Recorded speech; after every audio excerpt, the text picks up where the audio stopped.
സുവർണ കഥകളിലേക്ക് സ്വാഗതം. ഗ്രാമത്തിലെ സദാചാര മതപ്രമാണിയുടെ കൊടിയ ഭീഷണിക്കൊടുവിൽ അവൾക്ക് പരാജയം സമ്മതിക്കേണ്ടി വന്നു. അയാൾ ഇരട്ടക്കുഴൽ തോക്കുമായി തൻ്റെ കുഞ്ഞുവീട്ടിലെ ഓലമെടഞ്ഞുണ്ടാക്കിയ മൂത്രപ്പുരയിൽ എത്തിനോക്കിയതോടെ തുടങ്ങിയതായിരുന്നു ആ യുദ്ധം. അവളെ ആരും പിന്തുണച്ചില്ല. ചിലർ പിന്തുണയ്ക്കുന്നുവെന്ന വ്യാജേന തടസ്സപ്പെടുത്താൻ ശ്രമിച്ചു. ഗ്രാമത്തിലെ പെണ്ണുങ്ങൾ മൂക്കത്ത് വിരൽ വെച്ചു. ഈ പെണ്ണിത് എന്ത് കണ്ടിട്ടാ? പെണ്ണായാൽ ഇത്രയും അഹന്ത നല്ലതല്ല. ലോകം മുടിയുന്നതിൻ്റെ ലക്ഷണമാ.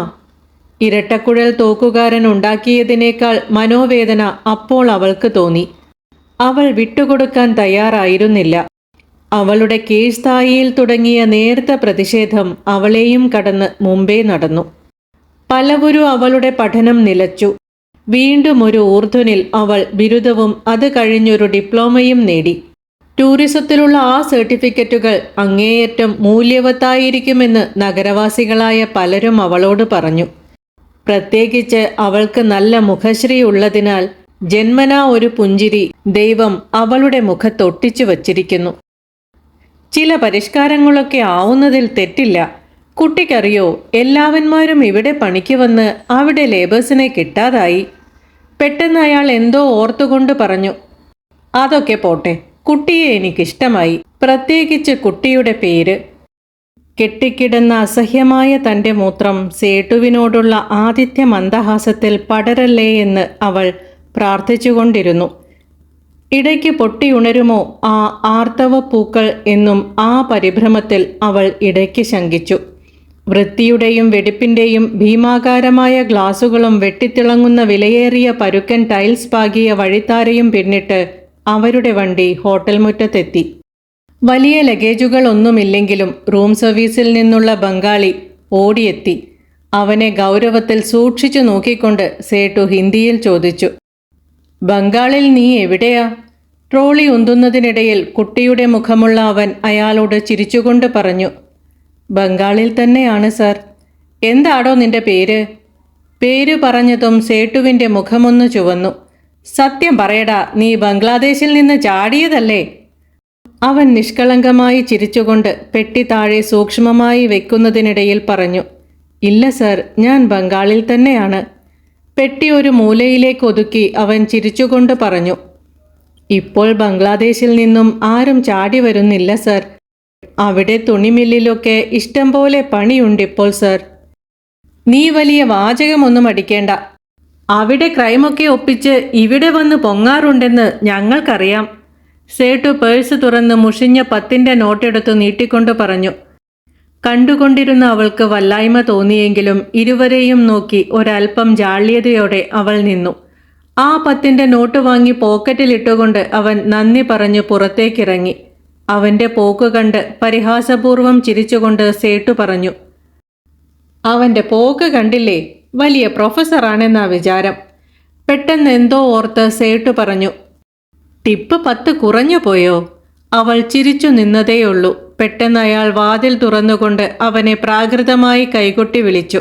അവൻ സ്വതസിദ്ധമായ ചിരിയോടെ തിരിഞ്ഞു നോക്കി. അയാൾ പേഴ്സിൻ്റെ മൂലയിൽ നിന്ന് 10 രൂപ കൂടി എടുത്ത് വാതിലടയ്ക്കും മുൻപ് പുറത്തേക്ക് ചുരുട്ടി എറിഞ്ഞുകൊണ്ട് പറഞ്ഞു, ഇതാ, ഇതും കൂടി വച്ചോ. എന്നിട്ട് അവളുടെ നേരെ നോക്കിക്കൊണ്ട് പറഞ്ഞു, അവനും വളരട്ടെ അല്ലേ? അപ്പോഴും അവൾ ചിരിച്ചു. അയാൾ അതിരറ്റ സന്തോഷത്തോടെ യാതൊരു ഔപചാരികതയുമില്ലാതെ പെട്ടെന്ന് തൻ്റെ മേൽക്കുപ്പായം അഴിച്ച് മൂലയിലെറിഞ്ഞു. അപ്പോൾ അയാളുടെ അന്തമറ്റ തീറ്റവയർ വലിയൊരു ചെമ്പുപാത്രം കണക്കെ കമിഴ്ന്നു കിടന്നു. AC-യുടെ തണുപ്പിനെ ആകെ വാരിപ്പിടിച്ചു പൊതിയും പോലെ പറഞ്ഞു, 1 മിനിറ്റ്. മുറിയിലെ മിനി റെഫ്രിജറേറ്ററിൽ നിറച്ച തണുത്ത സോഡയെടുത്തു നീട്ടിക്കൊണ്ട് അയാൾ പറഞ്ഞു, നീ ഈ സോഡ പൊട്ടിച്ചേ കൊച്ചേ.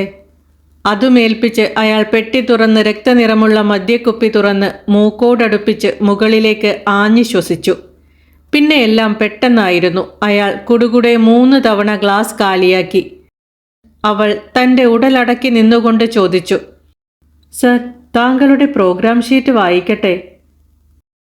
Now you are relaxable. അയാൾ ആ ഷീറ്റ് വാങ്ങി അലസം ഒരിടത്തെറിഞ്ഞു. അവളുടെ മൂത്രനാളിയിൽ നിന്ന് ഏതോ പാമ്പ് കടിക്കുന്നതായി തോന്നി. അവൾ മറ്റൊന്നും നോക്കിയില്ല. തനിക്ക് തന്നെ പരിചയമില്ലാത്ത ഒരു ശബ്ദത്തിൽ പെട്ടെന്ന് അവൾ ചോദിച്ചു, എക്സ്ക്യൂസ് മീ സർ, ഞാൻ ടോയ്ലറ്റൊന്ന് ഉപയോഗിച്ചോട്ടെ? അയാൾ അമ്പരപ്പോടെ പറഞ്ഞു, വൈ നോട്ട്, പ്ലീസ്. അവൾ ടോയ്ലറ്റിലേക്ക് വേഗം അടക്കിപ്പിടിച്ച കാലുകളോടെ പാഞ്ഞു കയറുന്നതിനിടയിൽ സേട്ടു പറഞ്ഞു, ടോയ്ലറ്റിന്റെ കുറ്റിയിടേണ്ട കേട്ടോ.